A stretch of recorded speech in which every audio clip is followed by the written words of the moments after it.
ಇದನ್ನು ನೀವು ಸಾಧಾರಣವಾಗಿ ಪುಲಾವ್, ಬಿರಿಯಾನಿ ಅಥವಾ ಇನ್ಯಾವುದೇ ರೈಸ್ ಐಟಮ್ಗಳಲ್ಲಿ ನೋಡಿರ್ತೀರಾ. ಹಾಗೆಯೇ ಇದನ್ನು ಹೆಚ್ಚಾಗಿ ನಾರ್ತ್ ಇಂಡಿಯನ್ ಕರಿ ಪ್ರಿಪರೇಷನ್ ಅಲ್ಲಿ ಮಸಾಲ ಪದಾರ್ಥವಾಗಿ ಬಳಕೆ ಮಾಡಿರ್ತಾರೆ.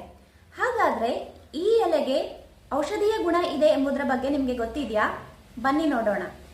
ಆಯುರ್ವೇದದಲ್ಲಿ ಇದಕ್ಕೆ ತ್ವಕ್ಪತ್ರ ಅಂತ ಕರೀತಾರೆ. ಕನ್ನಡ ಮತ್ತೆ ಹಿಂದಿಯಲ್ಲಿ ದಾಲ್ಚೀನಿ ಅಂತ ಕರೀತಾರೆ. ಇಂಗ್ಲಿಷ್ನಲ್ಲಿ ಬೇ ಲೀಫ್ ಅಂತ ಕರೀತಾರೆ. ಇದಕ್ಕೆ ಕಫದೋಷವನ್ನು ಕಡಿಮೆ ಮಾಡುವಂತಹ ಗುಣ ಇದೆ. ಹಾಗಾಗಿ ಇದನ್ನು ಕಫ ಜಾಸ್ತಿಯಾಗಿರುವಂತಹ ಕಾಯಿಲೆಯಲ್ಲಿ ಹೆಚ್ಚಾಗಿ ಬಳಕೆ ಮಾಡ್ತಾರೆ. ಹೇಗೆ ಬಳಸೋದು ಅಂತ ನೋಡೋಣ.